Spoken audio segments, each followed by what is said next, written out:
Okay, so what this video is for is I'm going to go over weekly pool maintenance procedures step by step.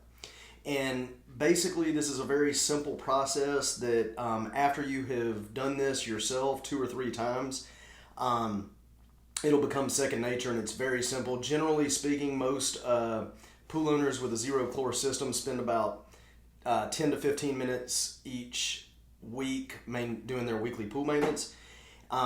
This video is specifically for pool owners with a zero chlor pool system. However, this is basically the process that all pool owners use. Even if you have kind of like an old-fashioned salt system or a chlorine system or something like that, you can still use this process. So hopefully you'll find it helpful. But I do think that this step-by-step process is something that all pool owners should go through each week. I think that it makes everything on your pool last longer.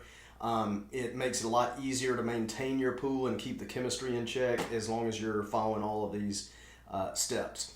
Once again, they're very simple, and I'm going to get started. I'm going to go through these really quick, so let's get started. I've got some notes here. The very first thing that you're going to want to do is check the water level, and this is important. It takes a split second to do. You're going to look at the water level. What I do is I look at the skimmer, the square hole in the side of your pool at the top of the wall, where the water is being sucked into the skimmer. That skimmer is there in order to pull leaves off of this and other debris off of the surface of the water before it gets waterlogged and sinks down to the bottom. So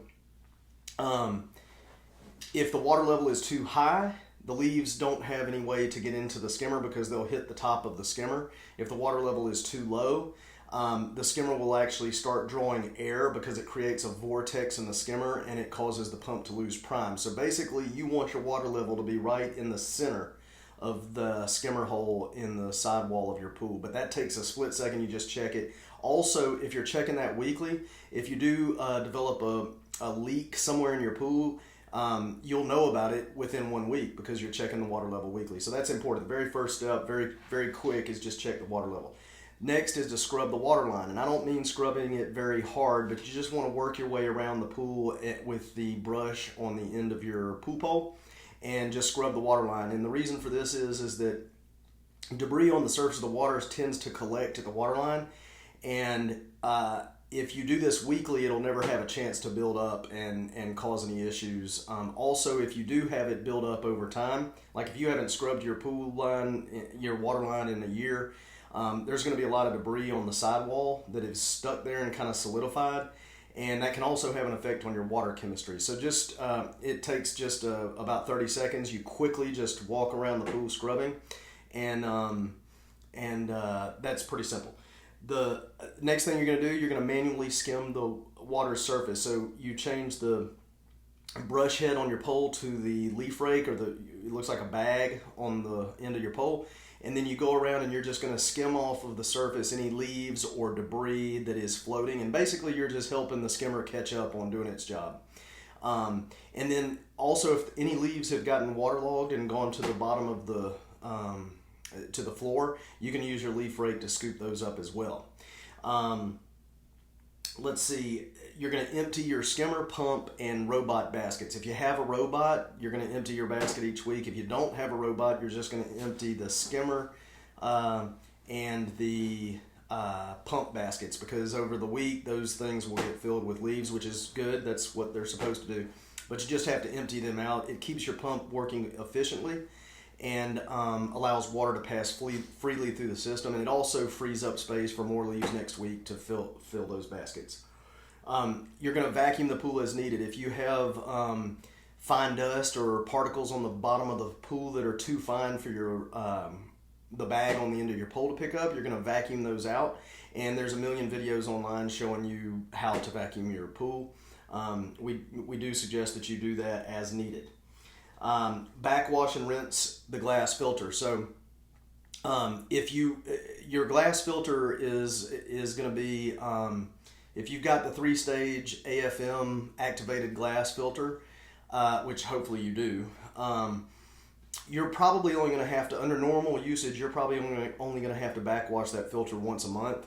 It actually filters better and better as it gets dirtier and dirtier up to a certain point. But under normal usage, that's usually around 3 to 4 weeks. So basically, keep an eye on your pressure and backwash your filter as needed. But generally speaking, if you have a 3-stage activated glass filter, you're only going to have to do that about once a month. If you have an old-fashioned filter like a sand filter or a cartridge filter, or God forbid a DE filter, you're going to clean those based on the recommendations of the manufacturer.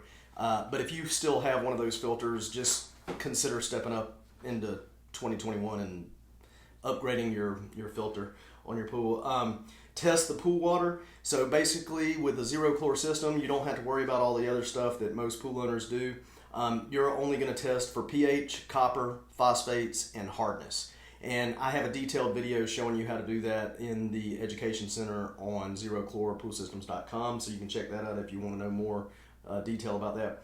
And then you're going to adjust the water parameters as needed. So basically, if your pH is low, you're going to raise it. If your pH is high, you're going to lower it to where it needs to be based on the zero chlor recommendations.